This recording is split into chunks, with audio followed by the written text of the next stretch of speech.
And the more I learned, the more I realized I was lied to. We're taught to go to school, to get a degree, to get a job, so we can then get a job and climb the corporate ladder. But wealthy people don't do that. Wealthy people are not working to climb the corporate ladder, they're working to... I think you gotta have a dream. The School of Greatness. Really? Yeah. Please welcome Lewis Howes. What is the big thing that you wish everyone knew about money before they started making it? Oh man, well, it goes back to, I guess, just the basics, because most of us, myself included, are never taught a thing about money. We're told, go to school, get a degree, get a job, and all you figure it out. Right. And then what happens for the majority of people is you end up broke, you end up struggling financially, and you can never figure out why. So the first thing is, what is it that you want to achieve in your life financially? And then you have to go out and figure it out yourself, because unfortunately, school will never teach you this stuff. So you didn't learn this in high school or University of Michigan or No, never. law school? They didn't teach you any of this stuff? I went through high school, I went through college, I went through 1 year grad school, and then I went through law school, and I never once learned a thing about money. Never once learned a thing about budgeting, never once learned a thing about building wealth, never once learned a thing about investing my money, and never once learned a thing about passive income. Yet here I am today with a law degree, and I haven't worked a single day as an attorney. Why not? Well, it doesn't make sense for me financially, and it's not my purpose. So, I grew up in a traditional Indian house. Right. Doctor, lawyer? Well, for me, I had two options: doctor or failure. Those are the two options that I had. Right. My parents are immigrants from a state in India called Punjab, and my parents came to the country with very little. And so, I saw my parents work their butt off every single day. If my dad got a Saturday and a Sunday off, it was considered a long weekend. And so I didn't get to spend a lot of time with my parents growing up. And they would always tell me that, you have to go out and become successful. And I completely agreed, because I wanted to give back to my parents. I wanted to help support them. And I figured, okay, if I want to become successful, I should follow the steps that we're told to become successful. What are those steps? Go to school, get a good degree, get a good job. For me, in my case, it was become a doctor. And along that way, it was in college, I realized that something's wrong. Something's not adding up. And it actually happened. I was studying to get into medical school. And as I was studying, I started reading other business books and financial books. And I remember this. I was in the library studying, and I went onto Google, and I searched the richest people in America.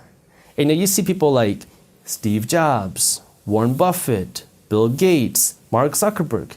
And I was like, none of these people are doctors. None of these people went down that traditional route of, getting a degree, doing a good job. Am I missing something? Because I thought that if you go to school, get a good degree, you can make a lot of money. And if you work harder in school, get better grades, you'll make even more money. So I thought it was just directly correlated. Your grades, your income. And that's when I started questioning things. And I realized, maybe this isn't right. And as you start to go down deeper and deeper down the rabbit hole, you start to realize, oh my God, everything that I've been told is a lie. And so that kind of pushed me into this whole painful, emotional journey of learning about money, learning about entrepreneurship, learning about what does it mean to become wealthy and how do you actually do it. Right. So that was kind of the initial phase for me, and then I had to go out and actually start learning it. Yeah. And the first real experience of that for me was I had this event planning company that I started in college. And the reason why I started it was because when I was in high school, I worked at Indian weddings. So I got to know a lot of the DJs. Right. And when I was in high school, these DJs were like, hey man, you know a lot of people in high school. How about we host a teen party for your friends in high school? I was like, all right, that's fine. Why not? Started this little teen party business in high school, and I go to college. Don't know what to expect because my parents didn't go to university here. I think everybody goes to college to study hard and become this big thing in college. I get to college and everybody is partying. Yeah. They're blowing their money that they don't have on alcohol. They're drinking. I don't drink. I don't smoke. I'm not into that party scene, but I need something to do on Friday nights. So I was like, why don't I just take this teen party business that I had in high school, bring it to college?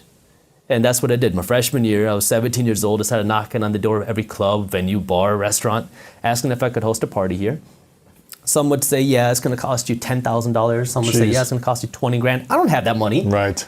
But then one or two said, you can do it here. We're not going to charge you a penny. just give us half of the cover charge, half of the money that you bring in. I said, okay, now I'm in business. So I started making a little bit of money doing this, and I had some cash saved up. And I'm starting to read these business books, and every business book said, wealthy people invest in real estate. I don't know what that means. I don't know any real estate investors. My parents aren't investors. And so I was like, okay, if wealthy people invest in real estate, maybe I should invest in real estate. And this was right after the 2008 crash, and I'm in Michigan, where real estate was hit extremely hard. So I was like, all right, I would like to invest in real estate. I'm studying for my medical college admission test. I start going to Google because I'm bored while I'm studying for this exam. I'm reading about the Forbes richest people. None of them are doctors. None of them are people that work the traditional path. And I have this idea to start investing in real estate. So I started looking at real estate in between my study sessions. And on August 22nd, I took the medical college admission test, the MCAT. On August 23rd, I closed on my first real estate investment property. Wow. How old were you? I was 19. Holy cow. It was $8,000. Was the investment? Was the price of the condo. The condo was $8 grand? $8 grand. How'd you get a condo for $8 grand? This is right after the 2008 crash. Wow. It You was got it in a on great foreclosure location. or what? It was out of foreclosure. That same condo was selling for about $150 grand just a few years prior. Come on. Yeah, and so I came in. It was actually listed on sale for $8,400. I made an offer for $4,000. They came down to $7,000, and I was still trying to push them lower. But then they said they had another offer on the table. I didn't want to lose it, so I said, I'll give you $8 grand, right? Wow. So I bought it for $8 grand, put in a few $1,000s worth of work, and I leased it for $600 a month. And now all of a sudden, my mind was blown because I kind of had this idea of what entrepreneurship was. I had never heard that term until I came to college, but I was running this event planning company, and I'm starting to learn about this thing called entrepreneurship. And now I had this condo that's generating me this like almost passive income. I say almost because I was making a lot of mistakes in the beginning. But now I'm like, wow, this investing thing is very unique because I never learned this in school. My teachers never taught me this. But why am I working so hard in school? I mean, I want to become a doctor so I can ultimately make money. Now I start having this, I talked about an emotional dilemma. Why am I becoming a doctor? Okay, I want to make my parents happy. Check. I want to be successful. Check. Do I really want to be a doctor? Maybe. And now I'm starting to question my actual beliefs. Because if I become a doctor, how do you make money? You treat people. I kind of have this entrepreneurial mind. I want to become successful. How do you make more money? You treat more people. So it's like, this kind of runs into a dilemma because if I'm trying to maximize my income as a doctor, I got to maximize how many patients I see. Maybe that means I don't get to give the best value to each individual patient.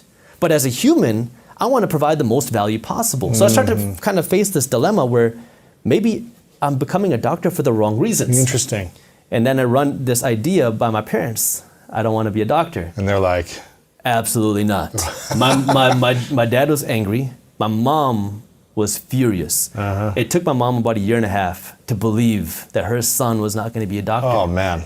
And when I say it was tough, like my parents would tell all their friends, Jaspreet's not going to become a doctor. Oh wow, you're not becoming one. I'm not going to become one. Now I'm getting calls from my family in India. I'm getting calls from my family across the States. What are you doing? You're a disgrace to your family. Exactly. Oh, I heard man. that again and again and again.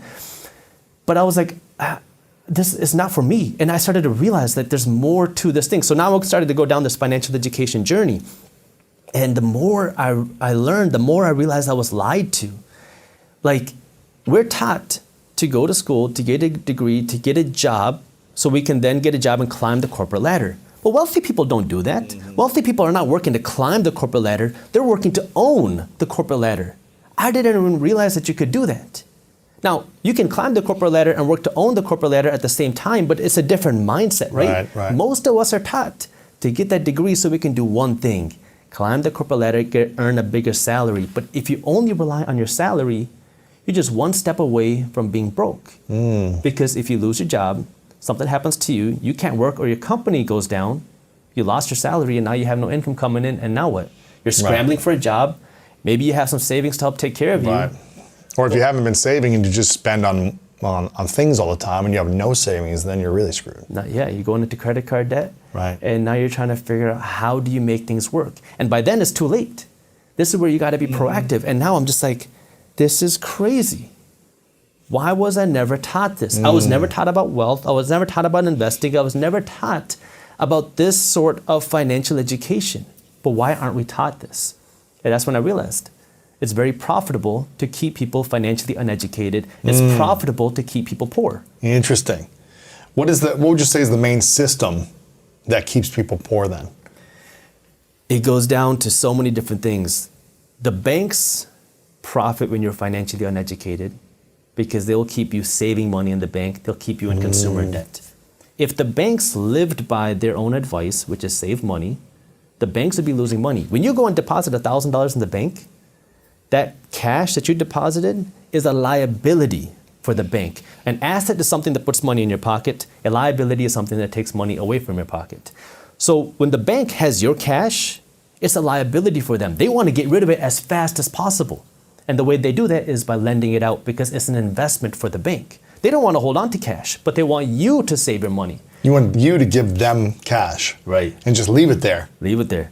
And what's happening to your cash while it's there? It's losing value to inflation each and every day. Every day that you keep your cash in the bank, you're becoming poorer each and every day. Now it's funny, I made a video on this in 2016. It was my first video to go viral. It was called You're Guaranteed to Go Broke If You Do This. And I was talking about inflation at 2 to 3%.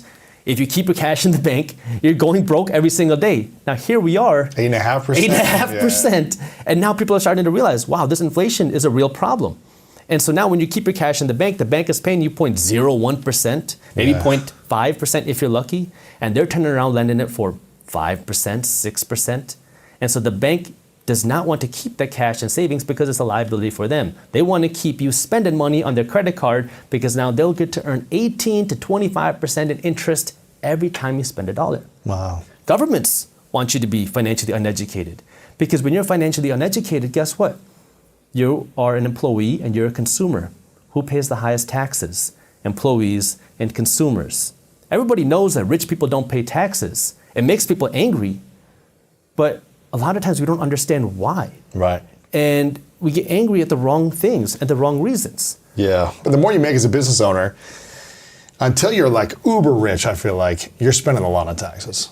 You are. And you know what? And there's a lot of things that you can do legally to pay less money in taxes. And there's different ways that you can invest your money to pay less money in taxes.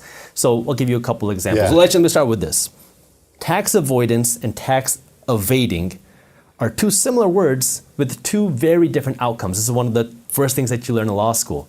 Tax evading is illegal. Yes. You go to jail. Yes. Tax avoiding is legal, and then you get hated for doing that. But this is the way it works. But you're playing within the rules of the system. And if you learn the IRS code, it's a rule book. Mm-hmm. And the people who understand the rule book are the people who have the money to hire the good accountants and the good attorneys. But you're not an accountant, but have you studied the I have studied a lot of tax law. Really? Yeah. And so what happens is wealthy people will understand how this works, play within that system, and pay little to no money in taxes. What are 3 things that people who are making $500,000 and above should be doing to avoid taxes better? So let's start with, I'm going to assume that you have either some sort of your own income, you're a side hustler, or you are a business owner. Yes. So if you make $500,000, let's assume that's profit.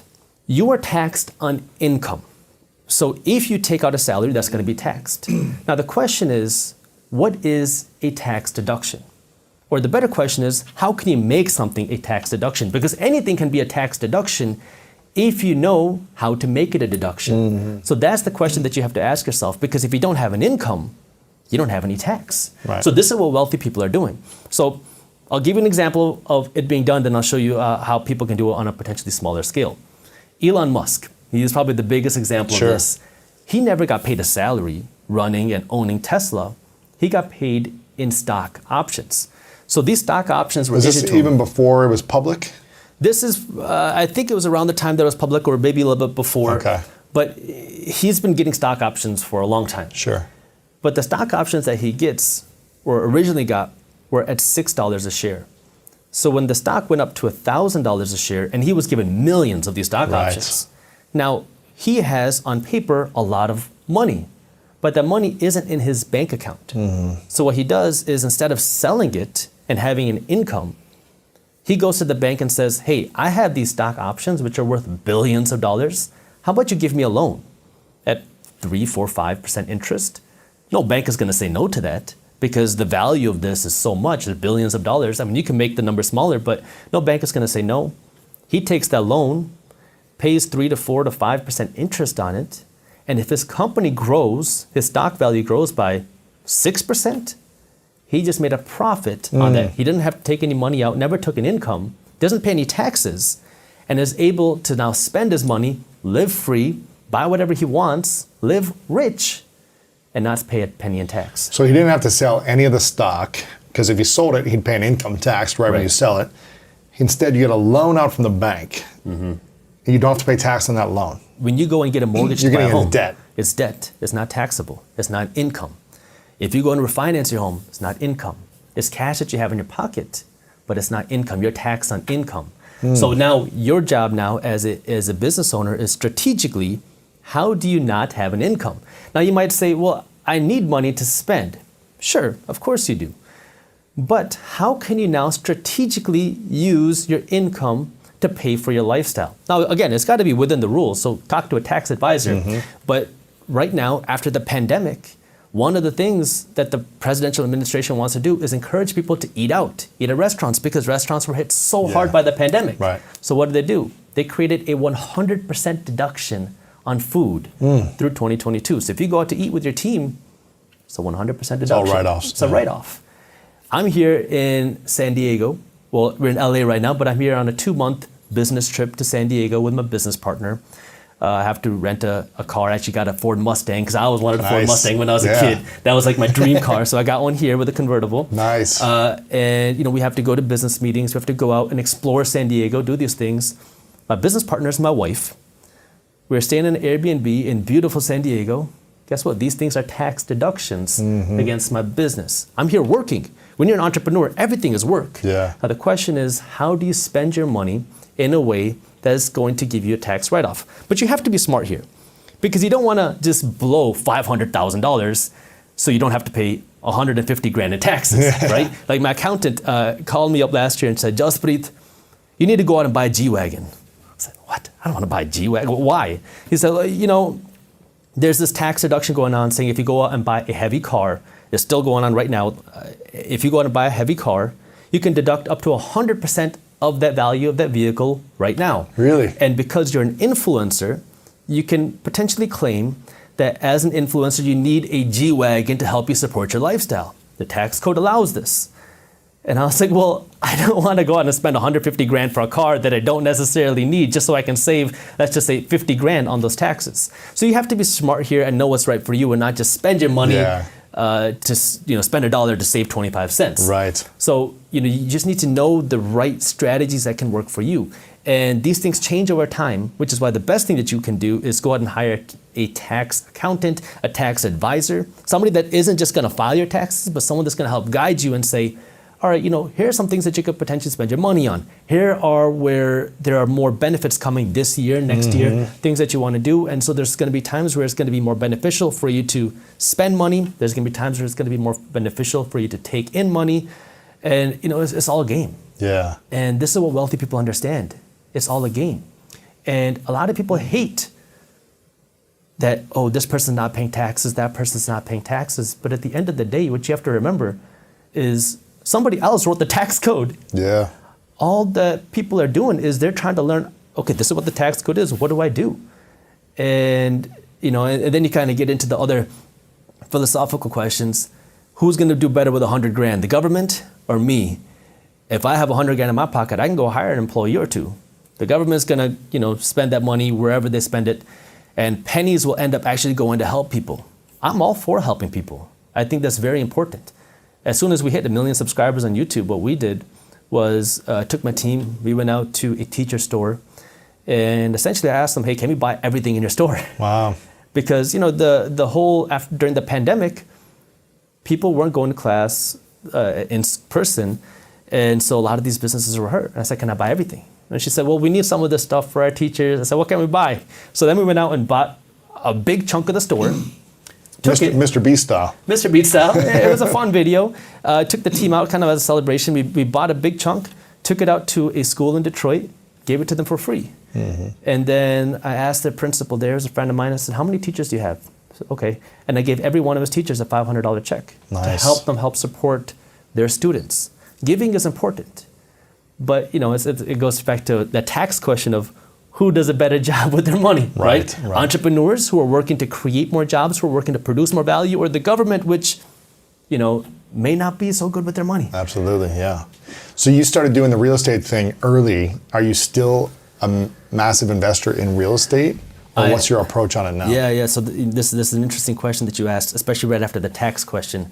So real estate is one of the best tax games for investors. That's one of the reasons why wealthy people love investing in real estate, because not only can you get cash flow, but you also get tax benefits. I started investing in real estate when I was 19 on accident.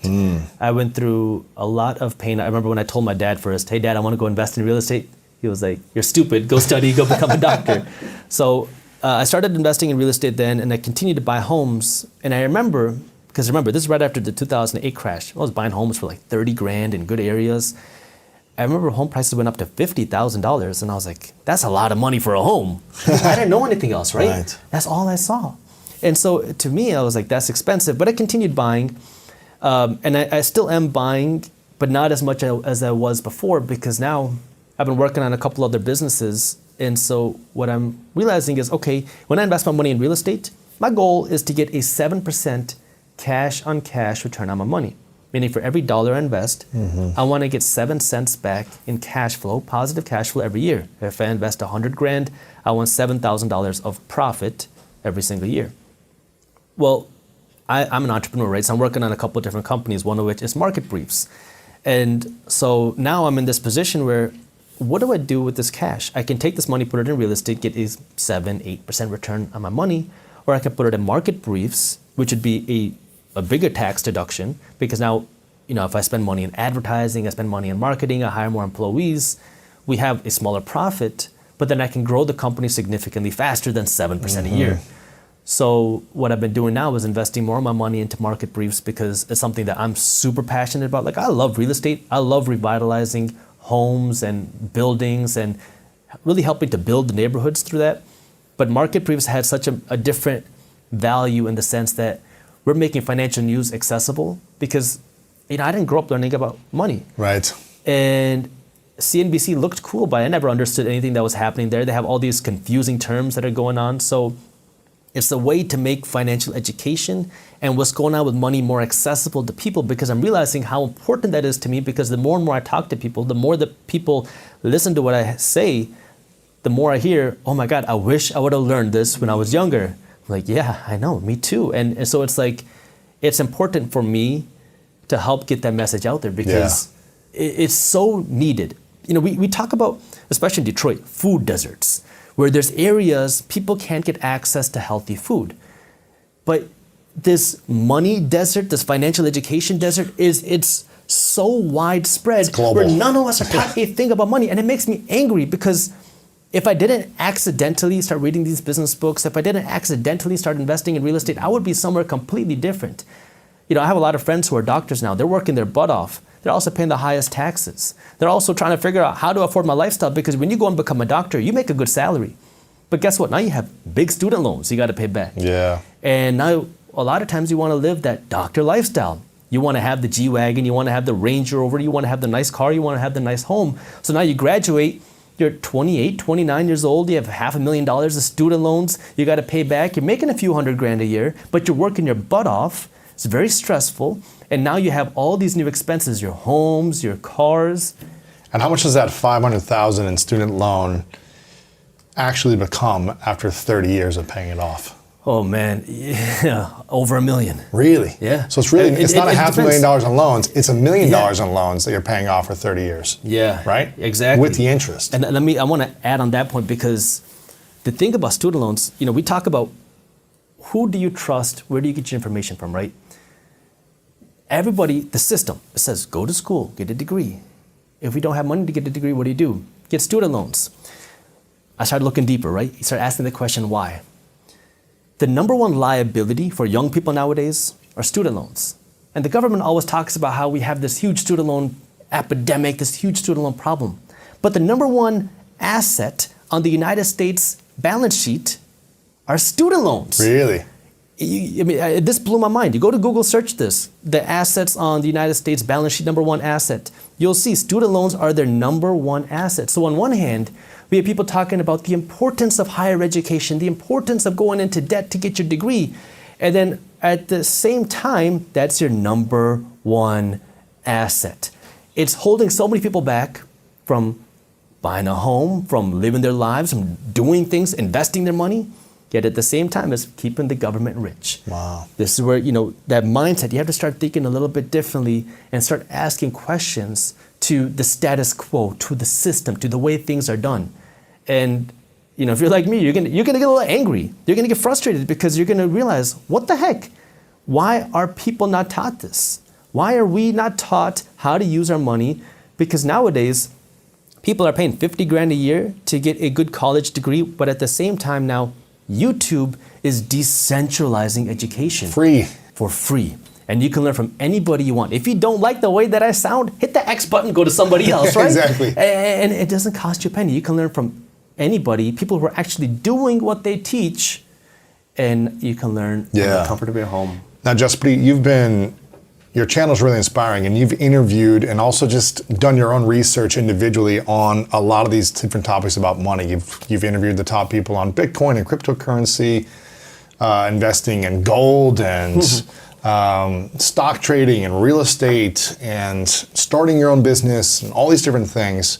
With all the information that you've brought into your life, all the mistakes around money, the successes around money, the wisdom you've learned, the things you've tried, maybe the things you haven't tried. Yeah. If you could share 5 things you wish we all taught when we were younger about money. Yeah. With all this information that seems a little overwhelming and confusing, especially today with the NFT world and the crypto and all these different things. And what do you wish we taught everyone from the ages of 10 to 20? Sure. 5 different things around money. First thing would be, what is money? Because money, as we know it, is fake. Our dollars are just pieces of paper. I grew up thinking that our paper dollars are like the holy grail. You want to save this money because it is the most valuable thing there is. As I became older, I started to realize that that's not the case. Our paper dollars are just pieces of paper. It's fiat currency, which means it's issued by the government, and the value is backed through the strength of the government. Now, we're lucky here that the United States is the world's superpower. We have the world's strongest military. We have the world's strongest economy. But we can't stay on top forever. And inflation is when the value of your dollar goes down. So these dollars, which many of us think that if we hoard this, we'll become wealthy, save your money to wealth, is actually keeping you poor, and it's making you poorer each and every day. So the first thing you have to understand is, what is money? The second thing you have to understand is, what do wealthy people work for? And most of us, the majority of us, are taught to work to get a job and climb that corporate ladder. But wealthy people are doing something completely different. They're working to own the corporate ladder. They're working for something called equity. And this thing really blew my mind, because wealthy people are not working for that paycheck. They're working to own a piece of the company. That way they can get a piece of the profits. So the best way to understand this is, a lot of times people complain about how much money I'm making. I wish my boss paid me more. And this is where, if you start to understand the system, you'll start to ask the right questions. See, a big company, you have to ask the question, who are they working for? Are they working to take care of their employees? Are they working to take care of their customers? Neither. They're working to take care of one person, their shareholders. It's this concept called fiduciary duty. Right. I learned this in law school. The executives of a company have a fiduciary duty, not towards the employees, not towards the customers, but towards the shareholders, the owners of the company. Now, what that means, an easy example of this is, you're going out to dinner with your girlfriend or your wife, and you're on a date, and you get a text from one of your good friends, say, hey, let's go play Fortnite right now. Your fiduciary duty at the moment is to be with your girlfriend, to be with your wife, to be with your partner, to spend time with him or her.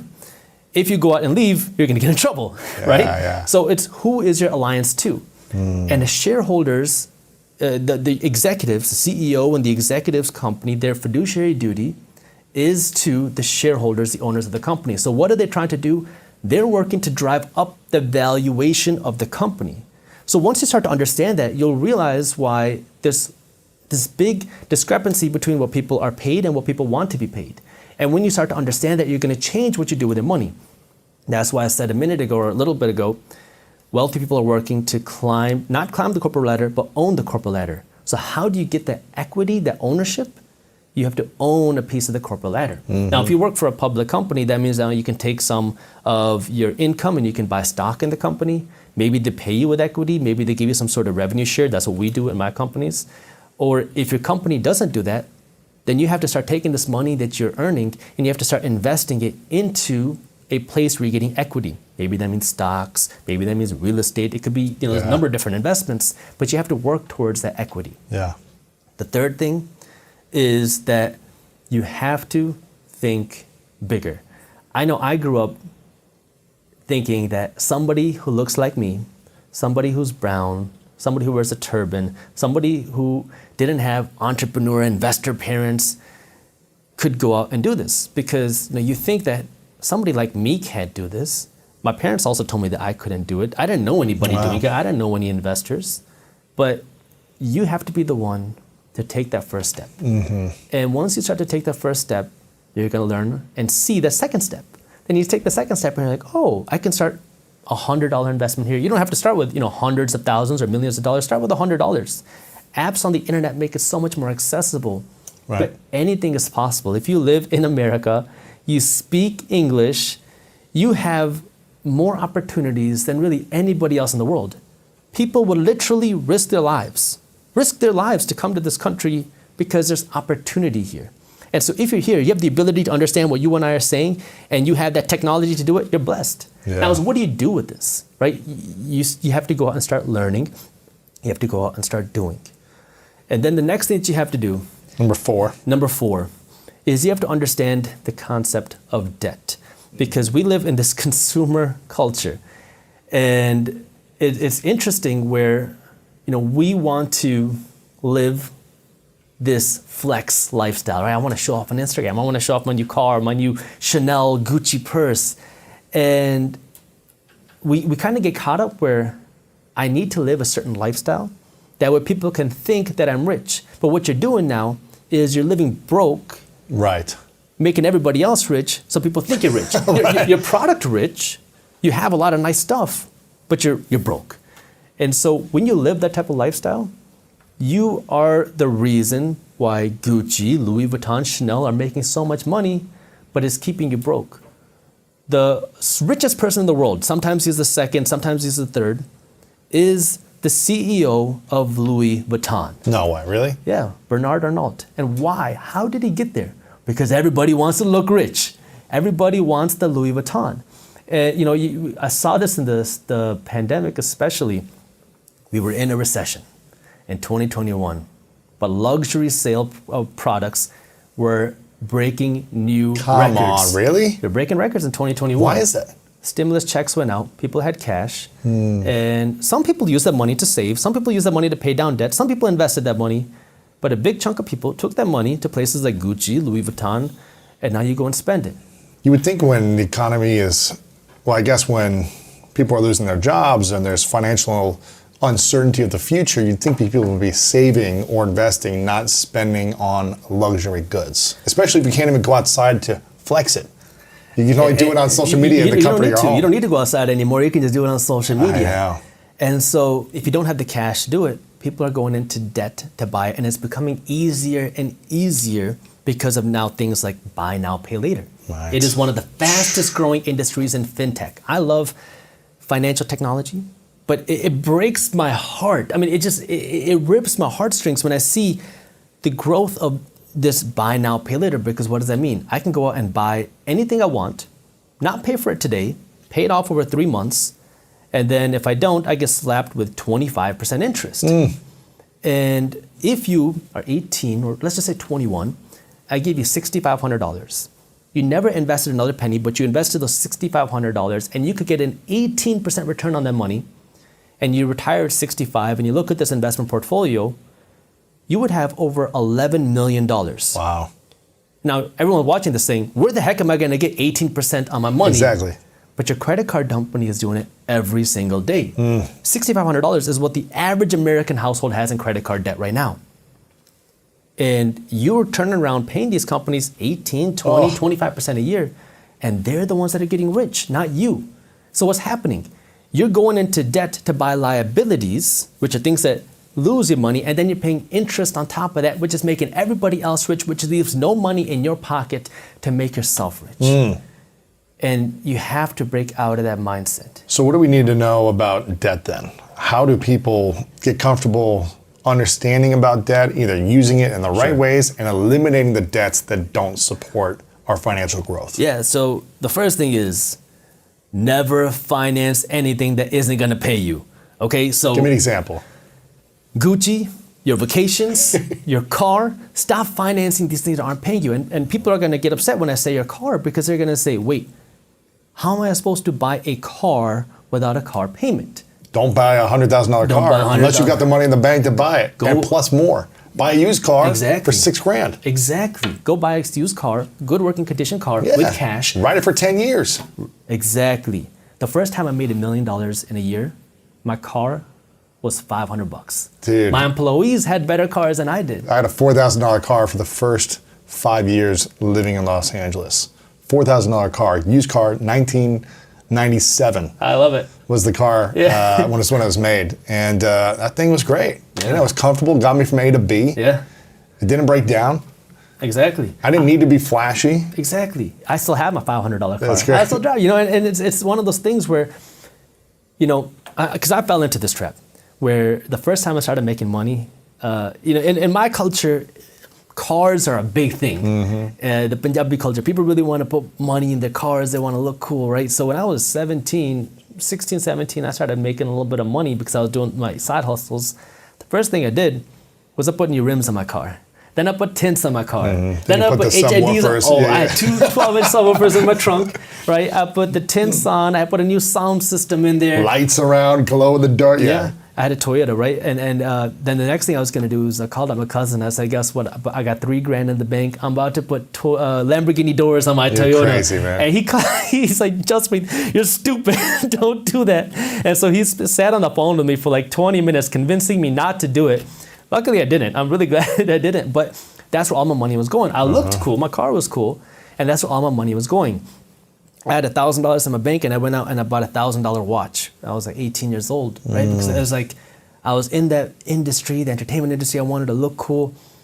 And then, I start to read these money books, and my mindset starts to shift. And now all of a sudden, it's I went from one polar extreme to the other polar extreme. I don't want to spend a penny. On anything. On anything. Unless it's making me money. Exactly. I don't want to spend anything unless it's making me money. So now I'm saving as much money as I can. I'm investing my money as much as I can. I'm trying to build my business. And I'm talking like I'm running my shoes into the ground. They have holes in them. I put a piece of tape, wrap it up. I'm going to school. I got rental properties, but I got my shoes that are taped up, right? And it's like, I realized that I'm going to go, I'm not going to make those same mistakes again. And you have to break out of that mindset. The first time I made $100,000 a year, I was in school. And I was living in an apartment paying $400 a month, including my water, my electricity, my cable, my gas, my internet, everything. Wow. And the reason is because I didn't have a room. I slept on the living room floor. I had a little mattress. I used to pull that into the living room, put that down, go to sleep at night, wake up, fold up the sheets, put them away, drag the mattress back into the hallway because I'm like, I realized that the power of compounding your money. Yeah. I realized the power of putting your money into the right assets. And I'm like, this is my time to build. I've been blowing this money that I'm earning on things that are making everybody else rich. Right. I'll spend money on that stuff a little bit later. Right now, I want to make myself rich. Yeah. And so, you have to just first understand what it is that's worth spending money on and what's not. And then, if you do have that debt, you've got to come up with a strategy to pay it down as fast as possible. First thing you can do, if you have a lot of credit card debt, call up the companies. See if they're going to be willing to just give you a lower amount. See if they're willing to work with you. Say, look, I got $10,000 worth of debt. I'm never going to pay this off. It's not going to happen. How about you work with me and give me $5,000 and I will work to pay that off. Right? You start to work with them, see if you can do something. Then you can consider moving some of that money to a 0% APR card if you have 12 to 18 months to do that. That way now you can aggressively, you got to do the smart, because if you're just going to keep doing the same things you were before, don't do it. But you have to start aggressively paying it down. You stop spending money. That way now you can pay down this debt as fast as possible, and then you work to earn more money.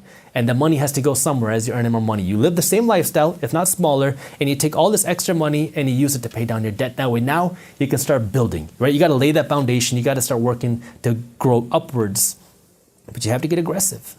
Is there ever a time where people should go into debt, the right type of debt? The credit card debt, the student loan debt, buying a car and going in debt on that, those things I'm understanding, it's not helping your financial future. Yeah. When is it the right time, or is there a right time in your mind to take money out and spend interest on that money? Depends, right? If it's something that's going to make you income and you can manage the debt, then yes. But it's not for everybody. Right. Some people don't have it in them to manage the debt. Some people don't have it in them to manage investments. Some people don't have it in them to run a business. If you're not the entrepreneurial investor type and you don't like looking at numbers, you don't like managing money, you don't like trying to grow this, stay away from it. Now you go up, maybe you can get debt to buy a home, but that's it. But if you are more the entrepreneurial type, you have it in you that you want to grow. Now, if you're using debt, you should only be using debt to buy something that's paying you with income, something that's going to make you more money. Do you have any debt out right now? Right now, I do not. I have people paying me loans, but I personally don't have any debt right now. I kind of went through this phase where I have all this real estate, but I have no debt on it. And the reason is because I'm waiting for the right opportunity. I will have more debt. Really? Yeah, I'm just waiting for the right opportunity, because right now all my real estate is paid off. You've paid off all the real estate? How many properties do you have? Units in the dozens, a number of units, but now I'm just waiting for the right opportunity.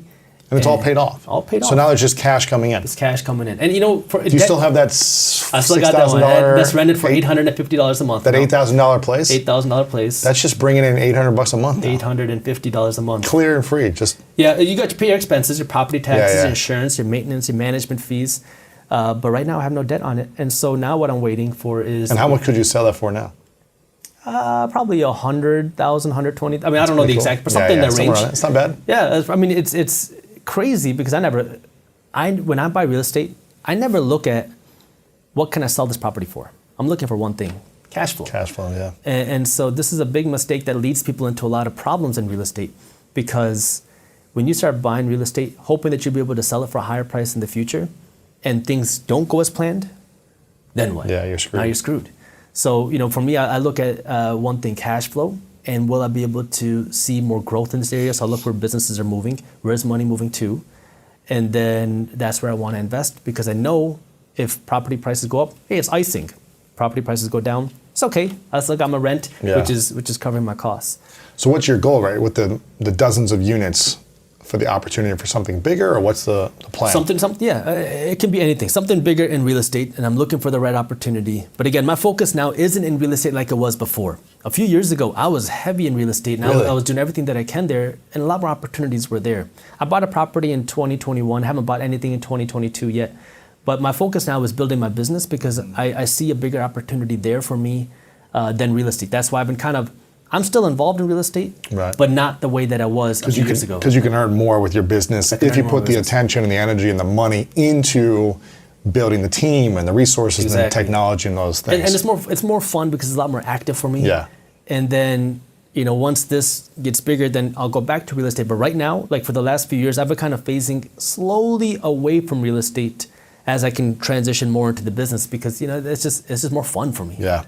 Okay, so understanding debt was the fourth thing. What was the fifth thing you wish people learned from 10 to 20 years old about money? You have to be willing to make mistakes, take risks, and start. And this one is hard, and it sounds simple, but a lot of people that I know,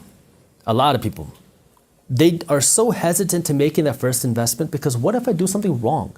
What if I make a mistake? What if my investment goes down? And so the simple thing that's happened to me multiple times. Yeah, but you learn every time, right? Yeah. It's your tuition. It's your real tuition. And you have to be willing to try things, because if you don't, you're going to get stuck in the game of what if. What if I lose money? What if it doesn't work out? Well, what if it goes up? What if you learn?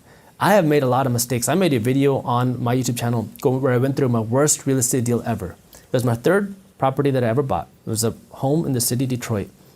And I made every mistake possible. Now, I'm still in college, right? I don't know what's going on exactly with real estate investing. And I mean, I bought the property, and I bought it because my contractor at the time told me that we can make a lot of money on this deal. We'll be able to rent it out. We could flip it if I wanted to. And he was like, don't even worry about getting a home inspection. Now, when I buy a property now, the first thing I do is I get a property inspection where somebody walks through the deal, makes sure, a third party, an independent person, and they tell me anything wrong with the property in the foundation, in the plumbing, in really anything with the property, so I know what I'm getting myself into. And so he told me don't do that. He said, don't worry, I already walked through. He's a contractor, so I figured he knows what he's talking about. All you have to do is spend $5,500, and I will make sure this property is ready to go. Wow. So I said, okay, let's do it. So I bought the home. I gave him a check for half, or maybe $2,500 or $3,000, something around there, $3,000. And a week goes by, nothing starts. 2 weeks go by, nothing starts. And I call him. I said, hey man, what's going on? Like, I thought we were gonna have this done in 2 weeks. Here we are 2 weeks later, and you haven't even brought your materials here. So I got caught up with something. Something's going wrong. And so now 2 more weeks go by. He brought some materials there. He started painting one wall, and that was it. And so, I'm getting upset because now it's like, every day that this property is now leased out it's costing money. Yeah. And still nothing's getting done. Another 2 weeks go by, and now I'm like, okay, look, what's going on? We got to get this taken care of, because now we're 6 weeks into this deal. You haven't done a single thing. You keep putting me off. You took my money, and nothing's happened. And so, long story short on that, he ran away. He was having financial difficulties. That's why he wanted me to close on this deal, because he needed some cash. And now he's gone. So now I have another property that somebody was working on, a manager, and he was having some issues at my property. He was causing some problems. So I figured, he's causing problems there. How about you come work at this property, and you need a home. You can live in this home for free. Fix it up. Just fix it up. Yeah. And so he said, okay. So now I thought, all right, I found a good deal here. I got somebody who'll fix it up. He'll live there, take care of it, and it's going to cost me less money. And so now he's living in this property, and he's like, how about this? How about you just open up a charge account at Home Depot, and I'll just go buy stuff and take care of it at the home. I said, okay. So I go open up this charge account. He starts buying materials, not to work on my home, but to work on other people's properties. Oh my gosh. So now I'm like, dude, like, you're spending my money to go work on other people's properties so you can make double profits over there. You haven't started any work on my home. You're not paying me rent. You have a dog that you're not taking care of who's pooping everywhere in the property, man. And it's not being taken care of. And so now, how do I get somebody out of this home? I got to evict him out of my own property. There's no lease in place. So now we got into all these legal issues of how do we get this person out of the home. We get him out of the home. It took me months to get him out. The property now is destroyed. Trash. Oh man. There's crap, literal crap all over the home. He damaged the place, did not take care of it, and now it's like we have to start all over from negative to start fixing this property up. So now we start fixing it. I got a licensed and insured contractor. We're months into the deal, and he wants, I don't know, like a lot more money, at least 10 grand, if not more, to start doing the renovations. And we start digging deep, and we start to see problem after problem after problem. So now every cost keeps adding up. Now the home is ready to go. And I'm like, all right, fine. And everybody told me, Jaspreet, don't license this home with the city of Detroit as a rental, because nobody does it.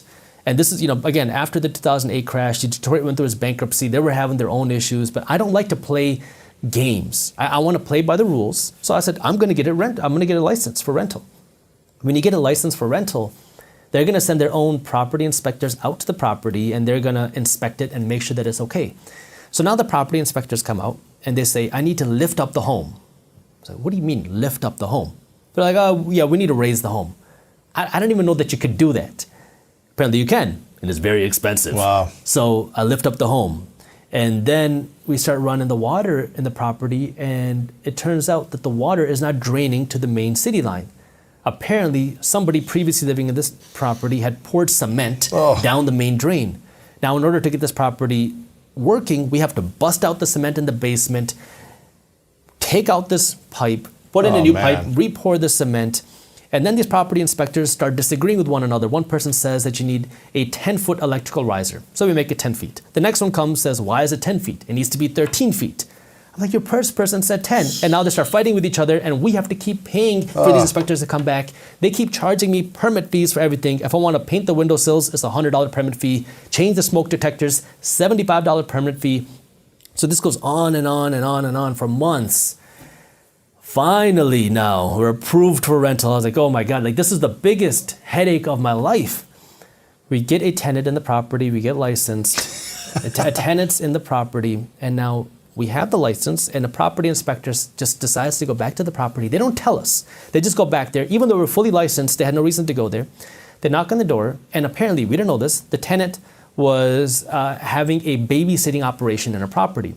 So now the inspector sees this, that this tenant is running an illegal babysitting operation. He tells us, he fines us, tells us we need to evict the tenant, and now we have to start this process all over again. Man. So after that point, I was like, you know what, just sell this property. Wow. Because this is the biggest headache. And that was the only deal I ever lost money on. But I learned a lot. It was my tuition. So you have to be willing to learn, be willing to make mistakes, and then be willing to grow from those mistakes, go on and keep willing to go. Because the thing that I kept telling myself is, there's a lot of real estate investors out there that have thousands of units. There's no way they're dealing with this with every single one. They have a team. Right. I just got to figure out how to do it. So that's the only way that I could get through that. I think I also don't think people understand that investing can feel like a full contact sport at times. It can feel like you get punched in the gut, in the face, and the ribs over and over again, like you did for almost a year, it sounds like, with this one property. What if that was your first property? You might have said, screw this real estate investing thing. I'm never doing this again. I lost all my money.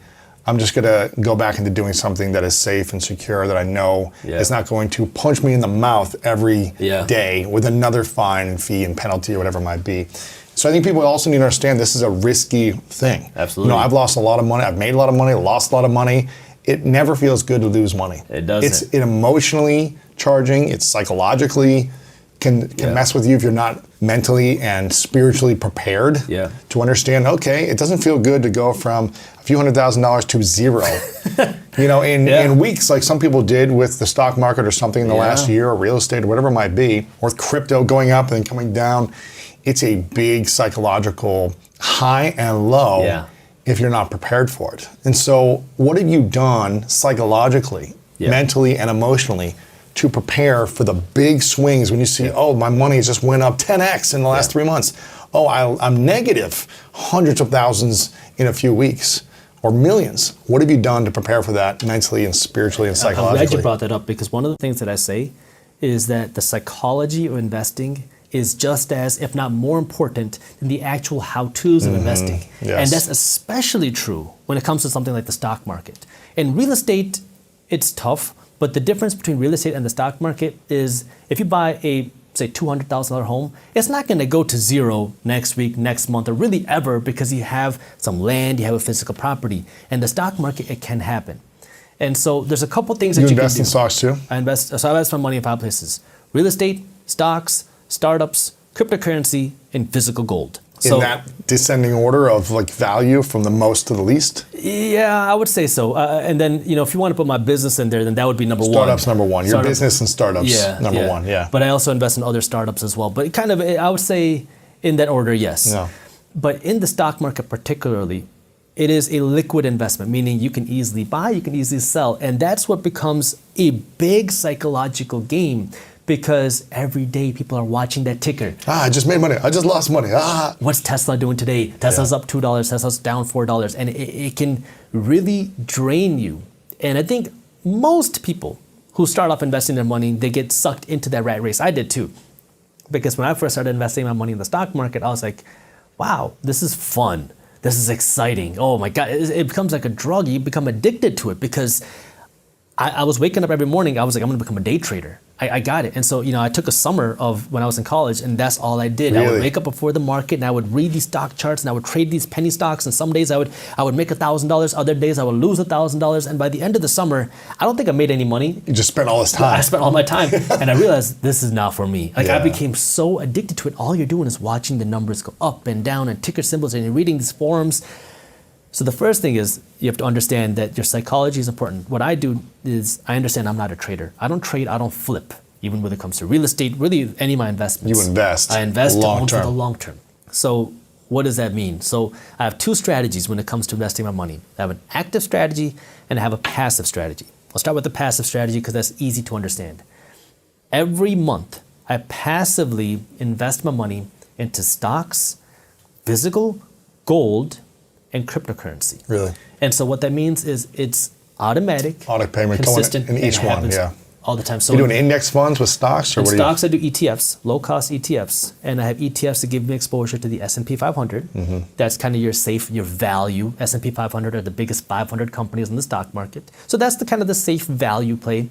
I have some ETFs that give me exposure to innovation, startups, growth, because I like that space. Much more risky, but you could see more potential upside. Risk means you could also see more downside.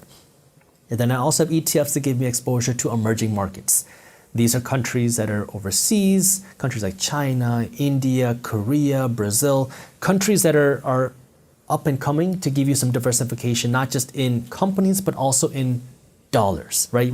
Diversifying out of the dollar, so it kind of gives me that protection. So every week I have money that's leaving my account and being invested into these different ETFs.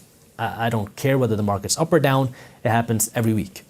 In physical gold, every month, I use an app for this. There's a lot of apps that allow you to do this. Yeah. I have money that's withdrawn out of my bank account Really? that buys me physical gold. Really? Now, people are going to say, why gold?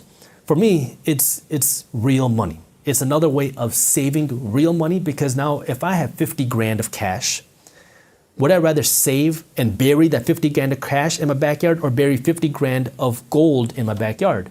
I'd rather bury the gold because I know that 50 grand of cash is guaranteed to lose value every single day.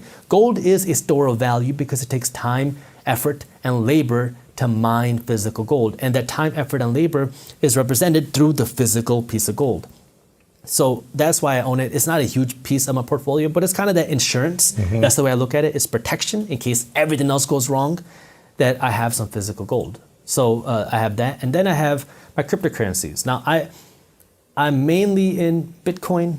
I have some Ethereum and a couple other coins, but mainly Bitcoin. And every day I buy a little bit of cryptocurrency. Again, I know it's volatile.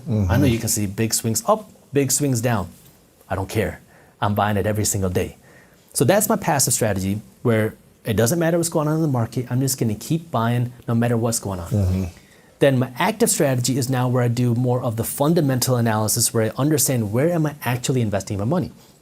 So this requires much more time and more effort on my end. So on the real estate side, I'm looking for deals that are paying me that 7% cash on cash return. And so I'm going to be analyzing the numbers, looking through properties, walk through a lot of deals, and when I find something, I will go out and buy it. In the stock market, rather similar. I'm looking for companies that I believe in, that I believe are good fundamentally. Fundamentally means looking at the numbers, right? What do the revenues look like? Have the revenues been growing? How fast are they growing? 10% a year, 20% a year? What about the profits? But you also have to look a little bit deeper than just the profits, because you want to see what's going on with the expenses. Where are they investing? Are their expenses going up because the cost of business is becoming more expensive? Or are the expenses rising because they're investing more in their company? So you got to do a little bit of digging in there. And then in startups, obviously I invest in my own companies, but I also invest in startup companies. I love entrepreneurship. I am a huge fan of entrepreneurs. I love supporting other entrepreneurs because I never had that support when I was getting started as an entrepreneur. So one of the ways I can provide the support is through money, through investing in some of these entrepreneurs. So I invest in these startups. Fourth, cryptocurrency. If a big cryptocurrency crash happens, well, I already know what I want to own. I'll just come in and buy more. And with gold, I don't really actively buy gold, but that's the 4 ways that I actively invest my money. Sure. And where are the 3 biggest revenue streams coming from for you? Well, obviously business, Yeah. and that's across the different businesses. And then the second one I would say is real estate. That gives me that passive cash flow. And those are my 2 real, when I talk about income, cash in my pocket, it comes from my business and it comes from real estate. That's where my cash comes from. Nice. Yeah, it's pretty simple. And what's the number 1 revenue generator in your business? Is it from YouTube? Is it from the newsletter? Is it from some other course or coaching? Or So the business is divided up. I have my personal brand, which is Minority Mindset, right? That's me on YouTube. That's my blog. And then I have market briefs and market insiders. So number 1 would probably be my personal brand. And now I don't think that's going to last very long, though. My personal brand is doing well because I've built up this big following on YouTube, which was completely, it's funny, it's accidental. I never wanted to be a celebrity. I never wanted to be famous. I never wanted to be known. I started YouTube on accident. I was, we talk about risks, making mistakes. I've always been an entrepreneur, and I went through a lot of different business ideas. And one idea that I had, it was in the year of my grad school. I was taking a class on public speaking, and my friend, my roommate at the time, he was like, "You got to watch this show called Shark Tank." I was like, "Okay, whatever. I don't watch TV." He's like, "But watch this show called Shark Tank." And it's all about people pitching business ideas. And this class that I was taking, we had a project where I was supposed to pitch a product to the class, kind of like Shark Tank. I was like, that's easy. I do this like with my friends all day and night long. That can't be hard. So I kept putting it off. I'm a procrastinator, especially when it came to school, because my mind was always somewhere else. And so now, one day I was late to class, like normal. I pick up my backpack and I start running because I was like, I'm a couple minutes late. And it's raining this day. And as I'm running to my class, I stepped in a pothole filled with water. Now my foot is soaked. I sit down, I'm like, I'm wet, my socks are wet, I'm uncomfortable, and the teacher just goes, "Jaspreet, it's your day." I'm like, "Your day for what?" She's like, "It's your day to present." And I was like, oh my God, I forgot. And so, obviously I don't tell her this, but I go stand in front of the class, and I'm like, "Jaspreet, think of something, anything, just think of something." And so the first thing that comes to my mind were my wet socks. So I go up in front of the class, no practice, no preparation, and I pitch this idea of water-resistant socks. That way now you can be an athlete, you can walk around and not have to worry about stepping in puddles. I sat down, I was like, "Nice job, Jaspreet." But that's actually kind of a cool idea. So I go home and I started Googling, water-resistant socks. And they had these like really thick, uncomfortable looking things that people wore when they go fishing and stuff. But nothing made for like athletes, people to wear in their regular life. So I was like, oh, maybe I'm onto something. So then I spent a lot of time trying to develop this technology, working with textile engineers, working with sock manufacturers, and I created a water-resistant sock. And now I go to launch this company, and I got approached by a marketing company, quote-unquote marketing company, and they said they're going to help me blow up my sales, they're going to help me do all this stuff, they're going to help me make all this money. And I was really skeptical. And then they said, "Don't worry, we have a 100% money back guarantee. If you're not completely satisfied, if we don't make our money back, you can get all of your money back." Well, I said, okay, that sounds pretty good. So I gave them money, it was a few grand, I think like $3,500, which was a lot of money. And the next day, after I gave them the money, I had a bad feeling in my stomach. I was like, I'm a marketer. I like the way I can promote products. I just something didn't seem right. So I call up the guy and I say, "Hey man, I know that we haven't started yet. Look, I just want to have my money back.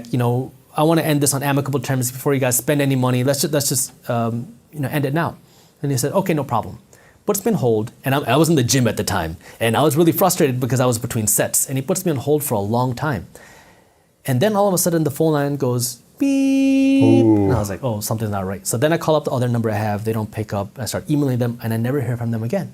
Found out I got scammed. They were a fake company. Ooh. So now I was irritated. I launched the company. We had an amazing launch. I don't remember exactly, but in the first 30 days, we did over either $17,000 or $20,000 in sales right off of the gate. And I had this like kind of chip on my shoulder. I was like, that's not cool. Like, nobody supported me as an entrepreneur. Nobody wanted me to do this, especially when it came to the sock business. I mean, there were so many jokes thrown at me because they're like, "Oh, you left medicine to go sell socks." Right. It's like, I was just so frustrated by it. And I was like, people don't see what I see. They don't have my vision. I want to do something to help other people like me. So I put out this course on Udemy, $7, on how to launch a business without getting screwed over. I didn't really care about making money. I just wanted to help people because I was so angry. And people loved it. And they were like, "Dude, can you please start a social media page, start an Instagram page?" And I did it under the alias minority mindset. The whole idea being just thinking differently than the majority of people, because that's what I thought I always did. From the point where I started hosting parties instead of going to the parties, to then buying real estate when everybody was out blowing their money they didn't have in college, to now starting this company. I was like, I have this thing, minority mindset. So I called it that. And then I said, okay, I'll start an Instagram page, just posting the same stuff, like just here and there, like things that I wish I would have known about starting a business and about investing and money that I wish someone would have taught me. And then everyone says, "Jaspreet, I like this. Can you make long form content? Can you create a blog?" And I was like, well, English is my second language. You're not gonna like my writing. So no, I can't start a blog, but I don't mind talking. So I'll start a YouTube channel. So then I started this YouTube channel called Minority Mindset, and that slowly, organically started to grow. And I never started it with the intention of making money. And it's funny, I tell that to people now and they're like, there's no way that's true. Like, you have to have some idea of trying to make money. And I really didn't. I was recording the videos off my phone, so I had really no expenses. I think I spent like $30 on a tripod. That was it. Like, I had no lights, I had no fancy equipment. And then I think we were close to 10,000 subscribers, and my buddy comes up to me. He says, hey, how much money are you making from Minority Mindset? I'm like, I'm not making any money. He said, from your YouTube advertisements. I'm like, what are you talking about? He said, you can have advertisements on your YouTube channel? I said, I have no idea what you're talking about. So he goes onto my YouTube channel with me, goes into the back end, the settings, and he's like, dude. Just click one button. Turn your monetization on. I was like, I don't even know that you could do that. This is before that there was even monetization requirements. Anybody could monetize any videos, no matter how many subscribers, how many videos you had. So I was like, oh, I didn't know that I could do this. So, I really started it just kind of with that goal of, I want to put out that information that I wish somebody would have told me, kind of just like that helping hand that, hey, it's okay. Yeah. You're not the only one that thinks like this. It's okay to think a little bit differently. It's okay to try something different. So that was my whole goal. And then it started to grow.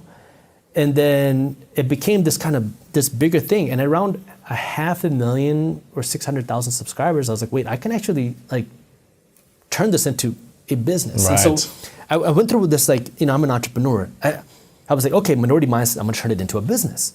So I started these other products under Minority Mindset. I started this newsletter under Minority Mindset. I started, these other educational things. And it started to get really confusing to me because I was like, what is Minority Mindset? I'd be walking down the street and people will come up to me and say, dude, you're Minority Mindset, man. You really helped me out. You saved my life. You helped me get out of debt. And it made me feel really good. Like, I could not believe people knew who I was. I remember one time I was with my dad. We were in Arizona and we were getting acai bowls, which are absolutely delicious, by the way. And we're in line and this guy sees me walk into the store. He was riding his bicycle and he races across the street to come inside of me. And he goes, Jaspreet, Minority Mindset, is that you? And I was like, yeah. And my dad's right there. And he just puts his arms around me, hugs me, and he's like, dude, you changed my life. You helped me out so much. You got me out of this position. And I was like, oh my God, no way. Right. And my dad looks at me, he's like, people watch you? Wait, you're not a doctor, that's okay? Yeah, and so it was like, that realization that, oh my God, people are actually paying attention. Obviously you see the comments, you see the subscribers. But until you meet people in person, you really don't know. Exactly, and that it's a crazy feeling. And that time, especially just because, I saw my dad light up and he was like, he was shocked. And that's when I was, I can actually do something with this. So I was creating these products under it, but I was getting confused because what is Minority Mindset? Is it a company or is it me? And, as the entrepreneur, I was like, I'm going to build a company. I'm going to turn this into something. But everybody assumed I'm Minority Mindset, which made it very hard to build a company out of it. And so this was 2021 in December. I decided to go on a thinking trip, and I'd never done this before. And I really recommend this to anybody who can do this. I went to Boca Raton, Florida, and I was there for about a week. And I separated myself from technology, people, everything. And I lived in this really tiny little apartment, and all I had was a bicycle and my notebook. I've done this before. It's a game changer. Oh my God. And so what I would do is I'd ride my bike to the beach in the mornings. I sat there for a couple hours with my notepad and I just started writing down my thoughts. And from everything, not just business, my mental health, spiritually, what do I want out of life? What's important to me? What's happiness? Just starting writing things down. And, I would get to the business, financial stuff, and I started asking Minority Mindset, question mark. What is it? Who is it? And it was at that week I realized I am Minority Mindset. That's what everybody identifies me as. And it makes sense because that is who I've always been. But these companies, they're getting intertwined into something they're being overshadowed. I can't give them the attention that they want. So after that, I came back to the office. This is the complete end of 2022 when I tell the team, 2021, tell the team, as soon as we come back in 2022, we're going to change some things around. So the first week of 2022, we have an all-hands meeting. I was like, here's what we're going to do. We're changing everything. We're going to take our newsletter, turn it into market briefs. We're going to launch this app, Market Insiders. We're going to do all this stuff. And everyone's like, where did this come from, right? And so we implemented all that. And then this is now early 2022. It took some time to implement. Market Briefs now becomes its own company, its own newsletter, where we're providing financial news that's accessible. I talk about accessibility of financial education. For me, that is the biggest thing because, I never understood those big terms. What does the 10-year yield going up 40 basis points means? It doesn't make any sense to somebody who's getting started. Yeah. So I want to make things accessible. So that's what we do. We break it down in a fun, witty email that you're actually going to want to read. Like you're going to look forward to reading this email, and it's completely free. And so we're going to create this into our own company. And we went through a lot of, it was a painful transition because we had issues with the email service providers. We had a company saying that, yeah, it'll work. We spent months transitioning over. The first week that we're working with this company, they say, oh, sorry, you're promoting financial content. We don't allow financial education. Oh, wow. We don't allow stock market. We don't allow cryptocurrency. We don't allow anything related to finance on our platform. I'm like, dude, you've been working with us for 2 months. I've talked to 5 people on your team. They know exactly what we're doing. And now you're telling us this? So we had to start the whole process over. So it was a big, it was a part of an entrepreneur. You Sure. get punched in the mouth. Yeah. Big mess. We go somewhere else. And now, it was April of 2022 where things finally were like, all right, we got it situated. Now we're going all in. So, you'd ask, where is most of the revenue coming from? It was YouTube, and it is, but I won't be long because, I talk about how YouTube funded my business. I take the revenue from YouTube, I'm investing all of it back into my companies because I want to turn right. market briefs into something big, man. Because it is needed. It is so important because if you're an investor, you need to know what's happening. And you want to be aware of what's happening. You Right. don't got time to go through Yahoo Finance, Wall Street Journal, Forbes, CNBC, all these different companies. And then you have to parse through all these headlines, see what's important. Then you have to dissect what's actually happening. We break it down in 5 minutes or less. We have really smart people working on this. That, and then also just making it aware to people who were never given this financial education. It's beautiful, man. And so that's, it's important to me. In terms of the financial education side, what do you think is the difference between an abundance mindset and a poor mindset? I'll give you an example. Okay, I bought my first real estate property when I was 19. Right after that, I was like, I want to be able to look at my own deals. You have to use a real estate agent to go look at properties. So right after that, I was 20 years old. I went out, I got my real estate salesperson's license. Nice. I'm in college. So now I start helping people buy and sell homes. And I had this one couple that I worked with. They were looking for between a $400,000 and $500,000 home. And so I helped them for months go from property to property to property. They were very picky. So I spent months just going through this. We finally found them a property. It was somewhere between $400,000 and $500,000. Within their budget, it had everything they wanted. It was facing the right direction. It had the right color door. The rooms were the right sizes. It was perfect. So now they're like, oh, Jaspreet, you did it. You found a property. Let's enter into a contract. And I said, okay. And I remember this because they sat me down in one of the bedrooms and said, we want to talk. So we want to put an offer on this property. We're ready to go forward. But there's only one condition. We want you to put half of your commission in the deal. Ooh. I said, why? They said, well, you're 20 years old. And if I get typically you get 3% on the buyer side. So if it's a $500,000 property, that's $15,000 in commission, between 12 and 15 grand. And so they were like, we don't think that 12 to 15 grand is worth it for just signing the papers to help us buy this home. Plus you're only in college. And I was like, okay. And I'm a hardhead, right? Especially 20 years old. I was like, okay. So they're like, yeah, we think if you just put $6,000 into the deal, we'll move forward to the property and ready to buy it. And I was like, nope, I'm not doing it. Wow. You can do it with somebody else. And I walked away.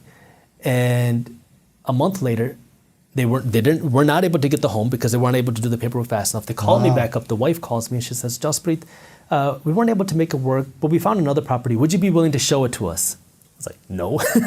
So that was, what a limiting mindset is. The first thing is you're looking at what somebody else is making. Instead of looking at what you could get, you're counting someone else's money instead of seeing what you can do yourself. So you're jumping over dollars to pick up pennies. Right. And that's the first idea is you're so worried about what's going on around you, but instead you should be focusing on you. What value do you get? The second part of that is a growth mindset. So, I talk about living below your means, which is important, especially when you're in the early phases of trying to build your wealth, right? You need to be saving your money, investing your money. You too, we were kind of extreme, right? Where it's like every penny we have is going to be invested, it's going to be put back into us because this is our time to grind. Yeah. But you don't have to be super extreme, but let's just say you're putting aside 25% of your income. So if you're making 40 grand a year, that's $10,000 put toward your savings and your investments.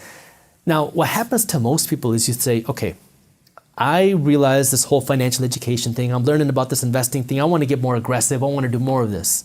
How can I do more? Well, that's when you're trying to now squeeze more pennies out of your pie. You try to go from saving and investing 25% to 30% and 35%, but there's a limited pie, right?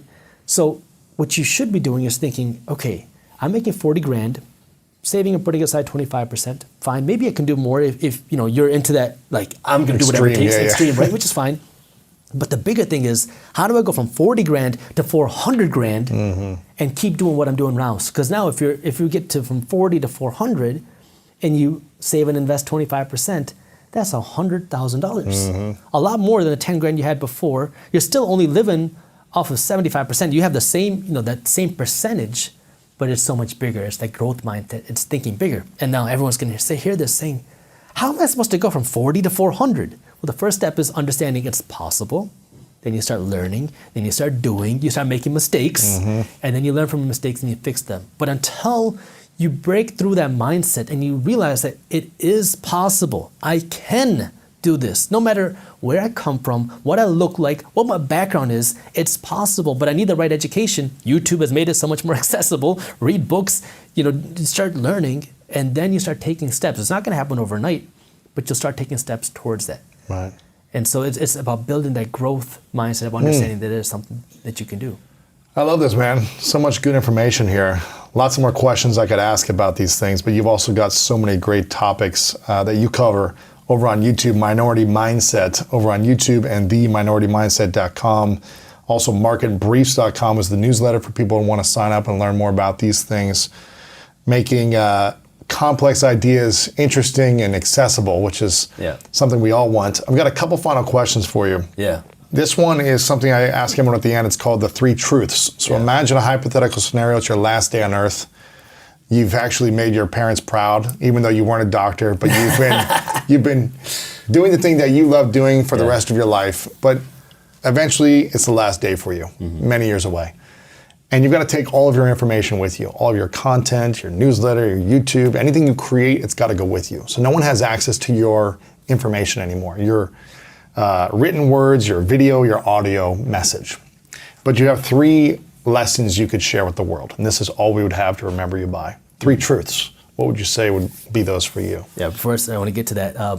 My parents are very happy now. I'm sure my mom actually works with me now too. That's great, yeah. But getting onto that. Now they can brag about you, Yeah, exactly.